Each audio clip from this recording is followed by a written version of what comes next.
Hello everyone, so let's start with exercise 5.3 question 15th।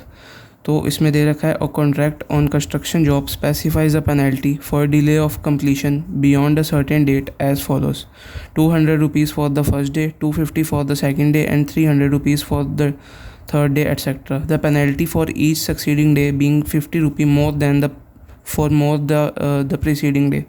How much money the contractor has to pay as penalty if he has delayed the work by 30 days? तो इसमें जो हमें हमारी एक AP बनेगी, इसमें दे रखा है कि अगर तो कॉन्ट्रैक्टर डिले करता है एक दिन काम को, तो उसको 200 रुपये देने पड़ेंगे। अगर वो दूसरे दिन डिले करता है तो दूसरे दिन का जो है फ़ाइन उसको 250 पे करना पड़ेगा, एंड सो ऑन, ये ऐसे चलता जाएगा। तो इसमें जो ये एक एपी बनेगी जिसमें जो है फर्स्ट टर्म आएगी 200 और कॉमन डिफरेंस आ जाएगा वो है 50।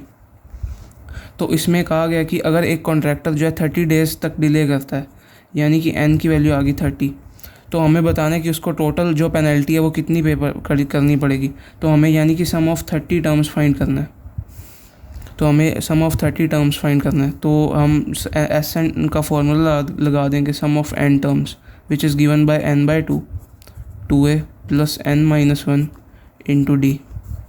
तो इसमें n की वैल्यू है 30, तो S30 is equal to 30/2 twice of a इसमें 200 दे रखा है, प्लस n-1 यानी कि 30-1 29 इंटू कॉमन डिफरेंस है 50। तो ये आ जाएगा 15 इंटू 2 इंटू 200 इज़ 400 एंड ये आ जाएगा 1450। तो ये आ जाएगा 1850। जब आप इसको सॉल्व करोगे तो ये आ जाएगा 2750। तो यानी कि 30 डेज़ की जो पेनल्टी लगेगी वो है 27,750 रुपीज़। तो अब हम जो है 16th क्वेश्चन पे चलते हैं। A sum of 700 is use to give 7 cash prizes to students of a school for their overall academic performance. If each price is 20 rupee less than its preceding price, find the value of each of the prices. तो यानी कि total जो cash money है वो 700 rupees है, और इसको जो है 700 रुपीज़ को मैंने 7 प्राइजेज़ में डिस्ट्रीब्यूट करना है। तो यानी कि सम ऑफ 7 प्राइजेज़ जो है वो 700 रुपीज़ आ जाएगा। तो इन्होंने एक और इन्फॉर्मेशन गिवन है कि अगर जो फर्स्ट प्राइज़ है उसको मैं मान लूँ p रुपीज़ जो दिया फर्स्ट पर्सन को फर्स्ट प्राइज़, तो इसके जो अगला आएगा वो आएगा p-20। इन्होंने कहा है कि 20 कम होता जाएगा। तो ऐसे 7 प्राइजेस गिवन है, यानी कि इसमें अगर मैं 20 माइनस करूँगा तो ये थर्ड प्राइज़ आ जाएगा, तो फोर्थ प्राइज़ आ जाएगा p-60, फिफ्थ प्राइज़ आ जाएगा p-80, सिक्स्थ प्राइज ये आ जाएगा fifth prize p-80, sixth prize आ जाएगा p-100 और सेवन्थ प्राइज़ आ जाएगा p-120। तो सम ऑफ 7 प्राइजेस जो है वो 700 है, और इसमें अगर आप देखोगे तो फर्स्ट टर्म आ जाएगी p, और जो कॉमन डिफरेंस है वो आ जाएगा p-20 minus p, p-20 minus p, यानी कि कॉमन डिफरेंस आ गया -20। तो अब मैं इसको ओपन कर लेता हूँ, सम ऑफ 7 टर्म्स इक्वल टू 700। तो ये आ जाएगा 7/2 2a प्लस n-1, n की वैल्यू है 7, तो 6 इंटू d की वैल्यू है -20 विच इज़ इक्वल टू 700। तो ये 7 से कट जाएगा, तो ये आ जाएगा 2p minus 120 is equal to 200। तो जब आप इसे सॉल्व करोगे तो ये आ जाएगा 2p is equal to 320, p is equal to 160।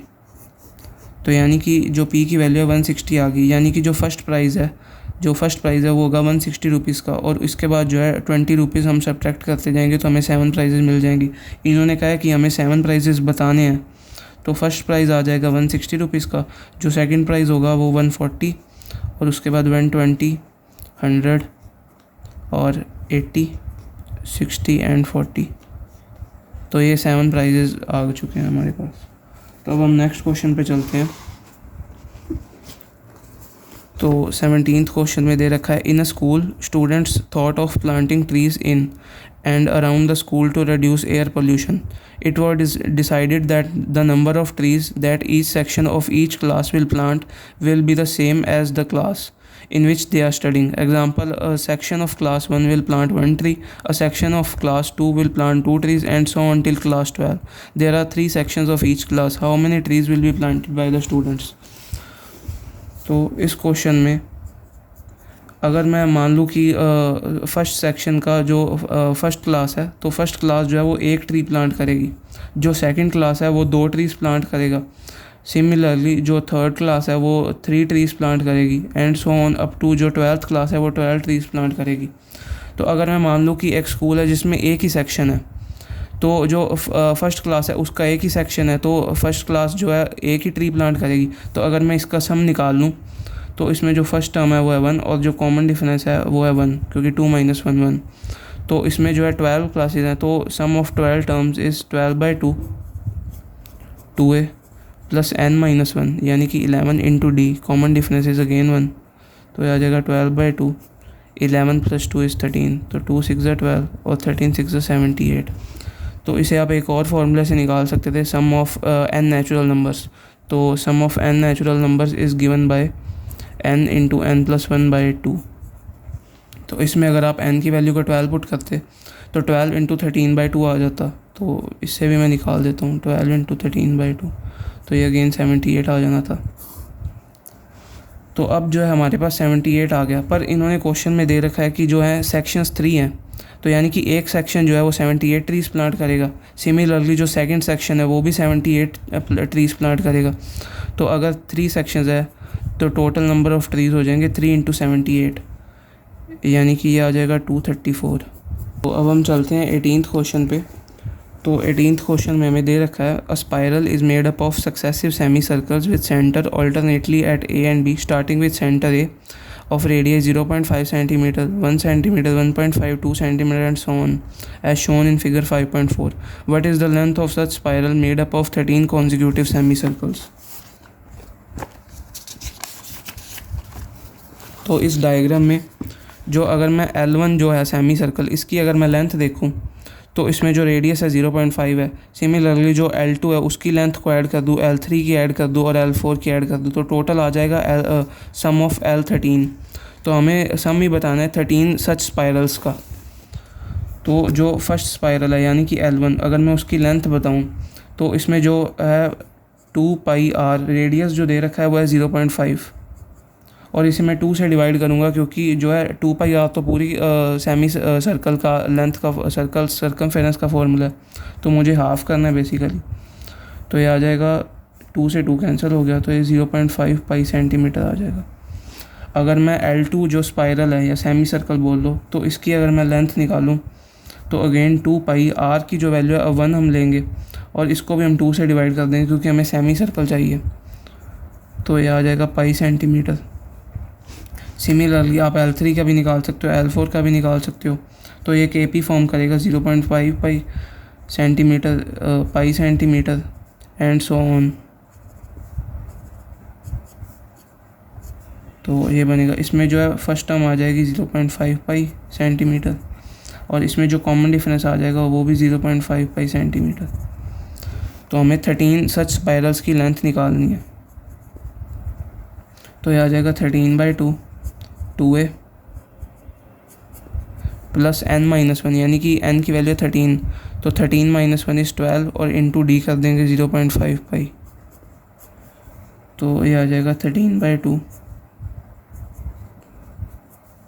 ये आ जाएगा 12 इंटू, मैं 0.5 को 1/2 लिख सकता हूँ और 2 से 6 कैंसिल हो जाएगा, तो ये आ जाएगा 6 पाई, तो ये आ जाएगा 13/2 इंटू 7, और जो पाई की वैल्यू है वो 22/7, तो 7 से 7 कैंसिल, 2 11 ज़ा 22 और 13 इंटू 11, तो ये आ जाएगा 143 सेंटीमीटर। तो अब हम जो है नेक्स्ट क्वेश्चन पे चलते हैं।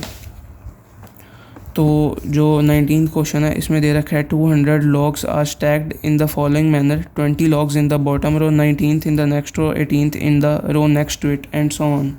In how many rows are 200 logs placed and how many logs are in the top row?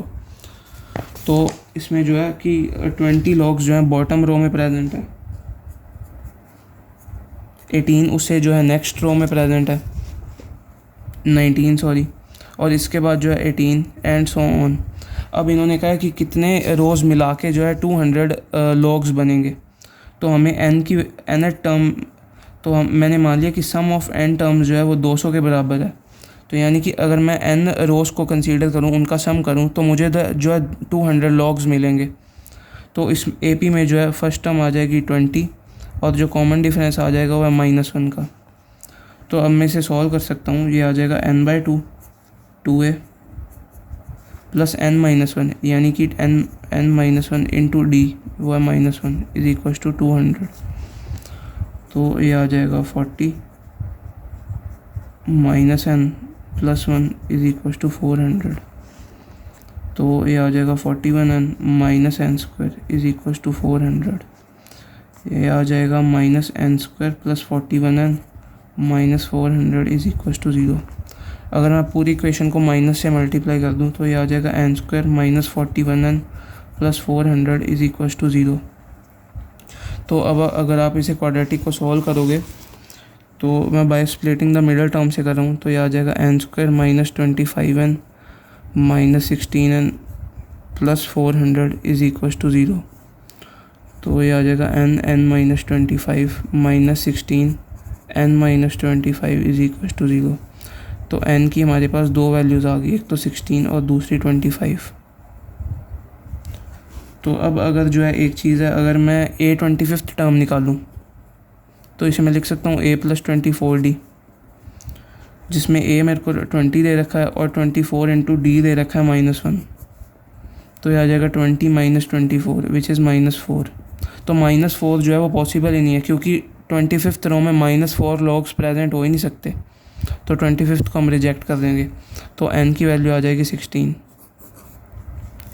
तो यानी कि 16 अगर मैं जो 16 नंबर ऑफ़ रोज़ हैं, अगर मैं उनको कंबाइन कर दूं तो मुझे जो सम ऑफ टोटल लॉग्स मिलेगा वो 200 मिलेगा। तो अब इन्होंने कहा है कि अगर तो n की वैल्यू 16 आ गई तो हमें बताना है कि टॉप रो में जो है कितने लॉग्स प्रेजेंट होंगे। तो मैं a 16 निकाल देता हूँ। तो ये आ जाएगा a + 15d। a की जो वैल्यू है वो है 20 + 15 इंटू d की वैल्यू है -1। तो 20 - 15 इज़ -5 और सॉरी +5। तो यानी कि टॉप रो में जो है 5 लॉग्स प्रेजेंट होंगे। तो अब हम जो है 20th क्वेश्चन पे चलते हैं। तो 20th क्वेश्चन में दे रखा है, in a potato race a bucket is placed at the starting point which is 5 metre from the first potato and the other potatoes are placed 3 meters apart in a straight line. There are 10 potatoes in the line. A competitor starts from the bucket, pick up the nearest potato, runs back with it, drops it in the bucket and runs back to pick up the next potato, runs to the bucket to drop it, and she continues it in the same way until all the potatoes are in the bucket. What is the total distance the competitor has to run? तो जो total number of potatoes हैं वो 10 दे रखे हैं। तो यानी कि अब मैं n की वैल्यू को 10 ले लेता हूँ और इन्होंने कहा है कि जो बकेट से, अगर मैं ये बकेट एज्यूम कर लूँ तो यहाँ से जो फर्स्ट पोटैटो है ये 5 मीटर के डिस्टेंस पे है और इससे जो अगला पोटैटो है वो 3 मीटर के डिस्टेंस पे है और ये फिर 3 मीटर के डिस्टेंस पे चलते जाएंगे इस प्रकार।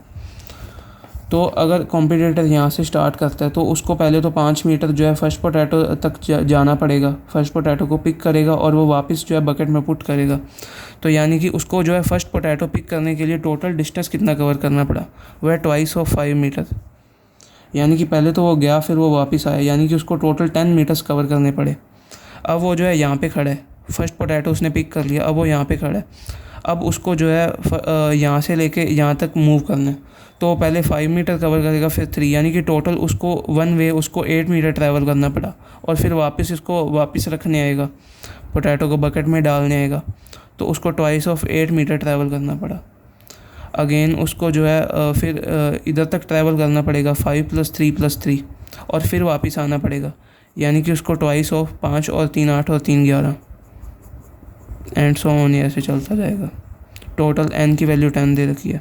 तो फर्स्ट पोटैटो पिक करने के लिए उसको 10 मीटर ट्रैवल करना पड़ा, दूसरा पोटैटो पिक करने के लिए उसको 16 मीटर ट्रैवल करना पड़ा और तीसरे पिक करने के लिए उसको 22 मीटर्स एंड सो ऑन।